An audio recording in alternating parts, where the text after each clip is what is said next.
Hey, what's going on? You know who it is. You know what it is. All right, you guys. Canada seems to have a serious problem with their truckers, as truckers have basically refused to work, drop off loads, and basically them basically saying that you had to get potionized in order to work, or you had to quarantine if you didn't, and the same if you cross the border from the United States. So basically what's going on, them truckers is like, no, we're not going to do that. We're not going to do it. So now basically the truckers have walked out, or they're refusing to deliver freight. And now they're starting a chain reaction. Well, guess what, you guys? A big percentage of the state's business depends on those trucks arriving at stores. If those trucks don't come, then they don't have no supplies. And guess what? If they don't have no supplies, they don't have no sales. Okay? So that's the problem. And New Zealand and France has joined in solidarity. You know, my stance has always been you shouldn't be forced to do something you don't want to do. I've said this on several occasions. If you did it, that's fine. If you didn't do it, that's fine. All I'm saying is don't try to antagonize and put somebody down who decided not to do it. You know, so that's been my point the whole time. Even though I clashed with a few people about it, hey, at the end of the day, I blocked them, got rid of them. And to be honest with you, that was the best thing I did, because one dude in particular, I never liked him anyway. I always thought he was a bitch, you know. So, you know, at the end of the day, you know, I'm happy about the decisions I made pertaining to that. My stand still is, if you do it, fine. If you don't, fine. You know, it's your body and it should be your choice. But for them to be trying to pull this crap with the truckers, knowing that the truckers got all the power. Keep in mind, I have quite a few supporters and subs that are truck drivers. Keep in mind, I work in a field where I have to talk to truck drivers every day, so I know some of the rules, and I've been around a lot of truckers, and I talk to them. Like I said, it's already a shortage of truckers. That was just stupid for them to try to pull this shit.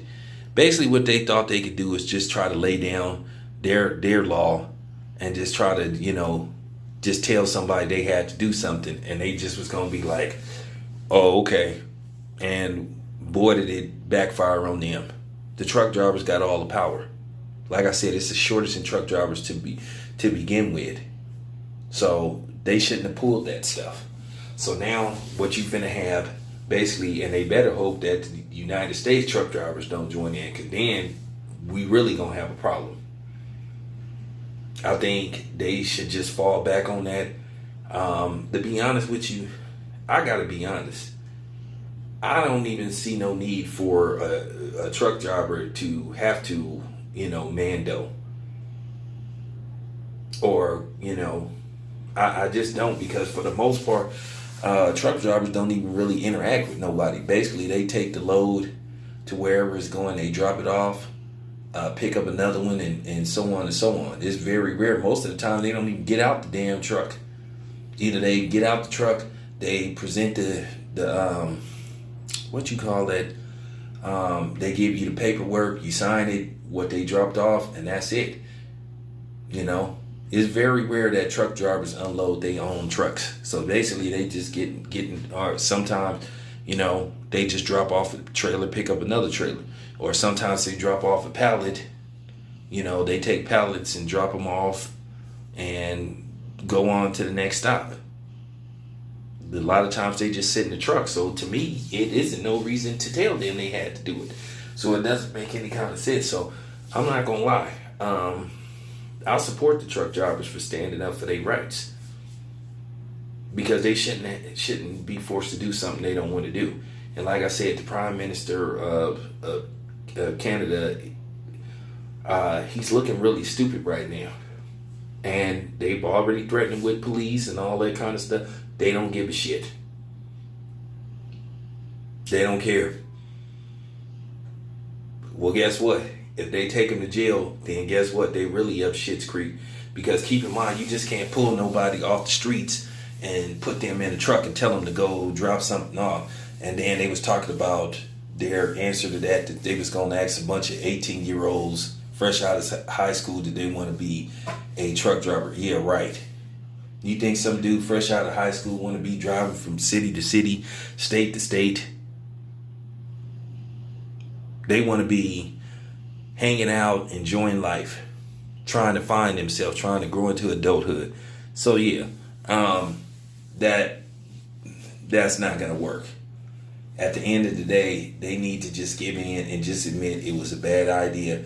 But a lot of times with these politicians, they don't like to admit defeat and that they came with a bad idea.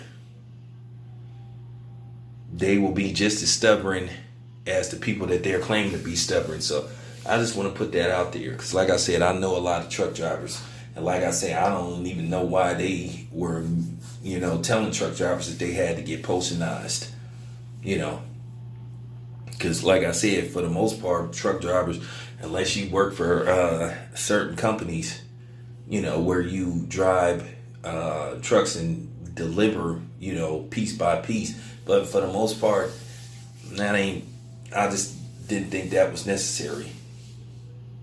But anyway, it's your boy Town Biz. I'm out.